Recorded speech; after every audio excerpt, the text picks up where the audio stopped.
My name is Brother Sean, and this short video is really an experience of my 7-day private silent retreat on the island of Mull and Iona. Now, many of you may know about Mull and certainly of Iona. Iona being where St. Columba brought Christianity to the Outer Hebrides, the Western Isles, in 537, and established an abbey, to begin with a wooden hut, and a group of men who were monks joined him. And though the Benedictines took over the abbey and rebuilt it in the 12th century, it did fall into ruins in the 17th, 18th century. But in the 1940s, 50s, a Scottish pastor with a group of volunteers rebuilt the Abbey of St. Columba stone by stone. And today it's a fully functioning abbey with a resident community of young men and women, an ecumenical Christian community. And it is awesome. But first, why a retreat? Why a retreat for someone like me, who's already living the simple life as an enclosed contemplative Franciscan monk who embraces all faiths? Why would I want to leave my little oasis here in the South Lakes, where the energies are beautiful, where it's peaceful and quiet, and where we welcome individuals who wish to do a private or guided retreat?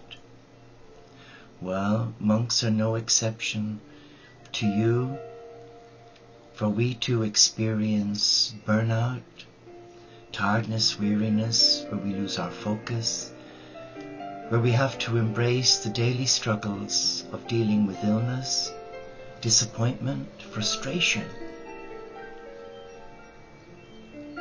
And in my heart I was yearning to go to Iona.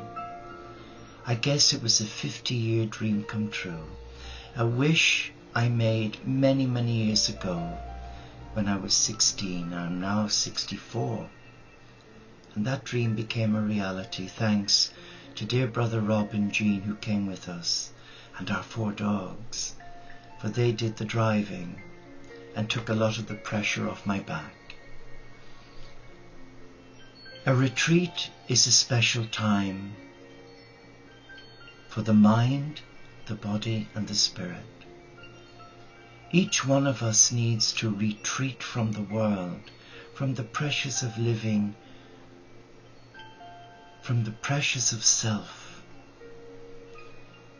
and reawaken our heart to rediscover who I am, why I am here, what is my life purpose. Am I living and leading a fun-filled life? Monks and nuns are no exception. They have needs too, and though I've done many, many retreats in my lifetime, most of them have been structured and guided. But now today I prefer to do it on my own. I prefer to go back to my Creator God in nature. I can't cope with the huge massive buildings. I prefer to be with the animal kingdom. I guess I'm another St. Francis at heart. I'm at my best when I'm surrounded by my pets, and they came with us, and it was lovely. And I felt a sense of sadness leaving here because I have 6 beautiful hens that are pets. But thankfully my 2 dear friends Marie and Lorraine were hen sitters for the week and really cared for them. But you know, when we made that long arduous journey, leaving here at 9:30 in the morning, all the way up into Scotland to the port called Oban, and took the ferry, only a short ferry, 40 minutes, to the Isle of Mull. But then we had another hour's drive. So we got there at about 6:30 in the evening, so it was a long day. And it was a beautiful journey. because it wasn't all motorway. We went through some of the most spectacular scenery at the top end of the Lake District here, through into Scotland. The lakes, the lochs, the mountains, they called them the Munros because they're over 3,000 feet tall. Even the ferry journey was beautiful, seeing the ancient ruined castles on the coastline. But we were ready for bed. That's Saturday evening.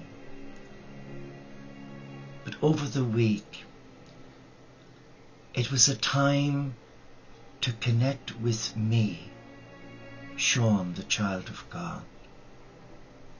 It wasn't easy to start with because I was in so much pain from my back. And I was also a little restless. I guess I was missing my home, my routine. I was out of my comfort zone.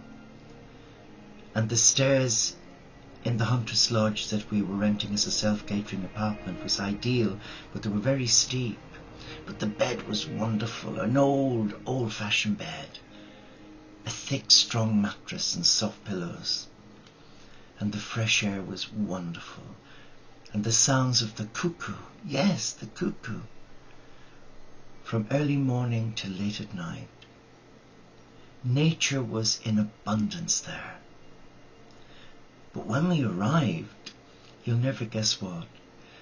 The owner, Eugenie, had 4 beautiful hens, and they used to come round to the door of where we were staying. And she had ducks and other beautiful animals. So missing my hens wasn't all that painful. But these were particularly noisy, but they were spoiled. A retreat is a wonderful opportunity to come out of yourself, to surrender yourself to your God, and to allow the divine speak to your heart. Away from television, iPad, iPod, mobile phone, internet access. I know you might find that hard because so many people today are busy texting. I noticed it in the service stations when we stopped en route to rest for a few minutes. I noticed it on the ferry. Everybody's busy with their fingers sending texts. Not a bad thing, good communication, but on a retreat, it's not good because it can distract you. So I tried to refrain from television, the mobile, the internet. Well, I didn't go on the internet. I wanted to use the time wisely, just to listen to my heart. Because sometimes when we are living in a real world, we don't always get the opportunity to listen to our heart, our teacher. That's why I do the live stream at midnight. It also helps me as much as it will help you, because it gives me an opportunity to be still and quiet for 30 minutes and to allow the Spirit of Gaia and our loving Father, Mother God speak to our hearts. Without going into too much detail about the retreat, what I would say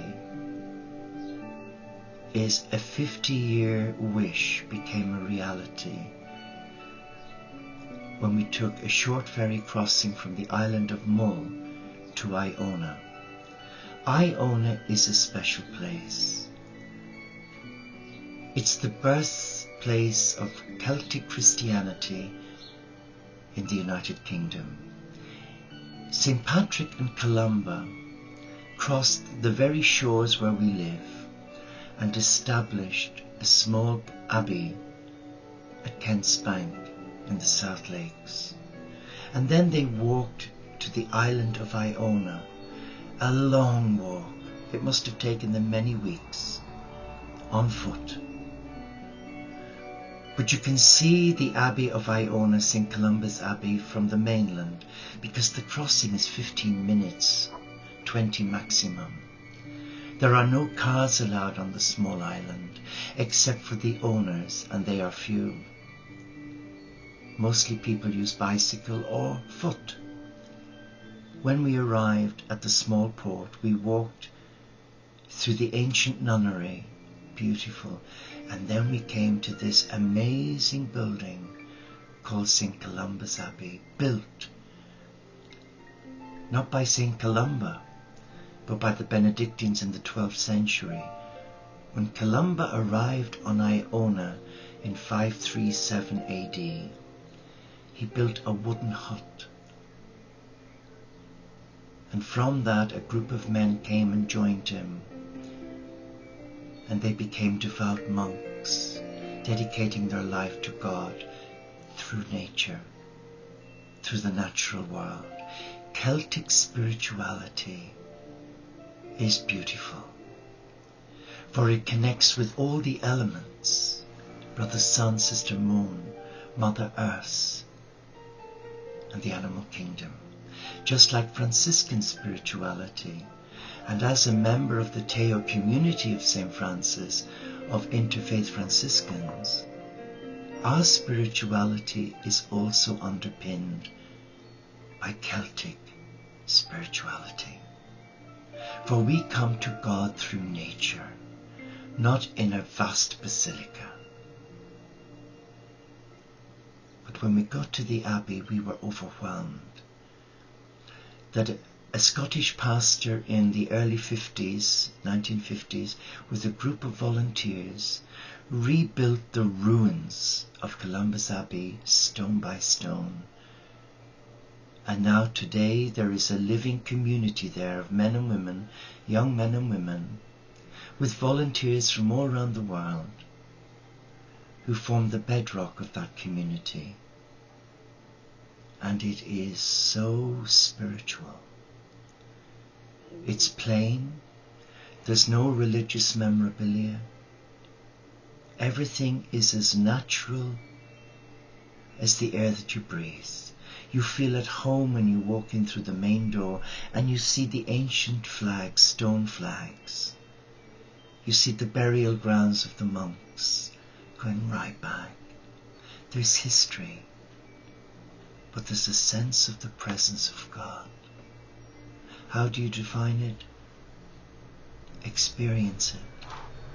But what it did for me was it gave me an appreciation of the need to break from everyday routine and retreat from your mind, your body and spirit, and the busyness of your life, and find solace. If not for a day, a weekend, most definitely for 7 days, for it took me 3 days to get into the rhythm of my retreat. 3 days. Basically because I was in so much discomfort with having a back problem from years of heavy lifting as a nurse. But when it came to leave, my heart was still on Iona. There was a sadness leaving those beautiful Scottish hills and lochs. And whilst there, one evening as I was sat outside watching the sun go down, I would join my brothers and sisters in the Teo community in silent prayer, and I seen this thing move in the bushes. It was only a stone's throw, and when I looked, I could see the moon reflection on it. It was one almighty fully grown stag. It was a spectacular sight. And when he got sight of me, he walked to this high wall and leaped over it like a gazelle. Oh, never have I seen a stag so close. And it's one experience I know I'll never forget. So, would I say to you, go on a retreat? Most definitely. For during that time, you find you rediscover who you are. You're given the opportunity to love yourself, to forgive yourself, and those who've hurt you, and those whom you have hurt. You're given the opportunity to learn how to breathe, to walk, to pray, and to regain your strength from rest and eating healthily and sensibly. And it's a time too of many blessings, because Gaia blesses you. The Father, Mother, God blesses you. And you can sense each day your batteries are being recharged. In your sleep, in your rest, and in your relaxation. So my retreat was memorable. And it touched my life. Because in the Abbey, when I knelt in prayer to pray for all my friends, for all those who've been connected with me, for even you who are watching this, I was made aware of another beautiful Abbey ruin on Lindisfarne on Holy Island, a place where I've been many, many times to record a lot of my CDs for relaxation and meditation. Because the energy on Lindisfarne is like Iona. But whereas Iona you have to take a ferry, with Lindisfarne, once the tide is out, you can access it by car. But interestingly, it was one of Columba's monks, Aidan, Saint Aidan in the Catholic Church, who was sent by Columba from Iona to Lindisfarne or Holy Island, off the Northumberland coast, the east coast of the UK. And there he established the beautiful priory. And it's in ruins now, but it came to me to make the necessary applications to whomever and see if it can be rebuilt, like Iona. So it's in God's hands. And maybe you could throw a prayer in for us. For we were told in 2009 that Francis, with God and all of nature spirits, told us about the field of dreams, that they would provide a field of dreams where men and women of different faiths could embrace the lay monastic life and live as eco-sustainable warriors for peace. And that field of dreams is already in existence in the etheric realm. And we bless it each day. For we know there is a need today more than ever before for brothers and sisters who are Buddhist, Sikh, Hindu, Christian, Jew, Muslim, agnostic, atheist, pagan and Wiccan to come together in love. And that is the sum total of my life. As a Franciscan, following in the footsteps of this great 12th century holy man, Francis of Assisi, he dedicated his life in love, for love, to love. And our community, those who embrace the monastic life from their own home, their monastery without walls, do so for peace and interspiritual unity. If you would like to know more about us, you can go on the website and just type in Interfaith Franciscans. And if you're thinking, should I go on a retreat like Brother Sean? Don't hesitate. Do it. And if you've never been to Iona, in the Outer Hebrides of Scotland, don't hesitate. Because the moment your feet touch terra firma, that sacred ground on the Isle of Iona, you will begin to experience a positive mindset. And with each step towards the Abbey, you're taking a step closer to your divinity as a beloved of God. And once you enter the monastery, the abbey building, the simplicity, the energy, going right back to 537 AD, does have an impact on you. And you can't define it, you can't even find words to describe it, because it is a living, loving experience. Thank you for watching this short video. And thank you for being there for me.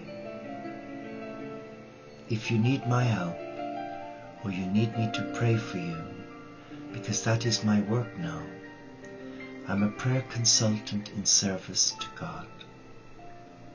If I can be of service, email me. Namaste.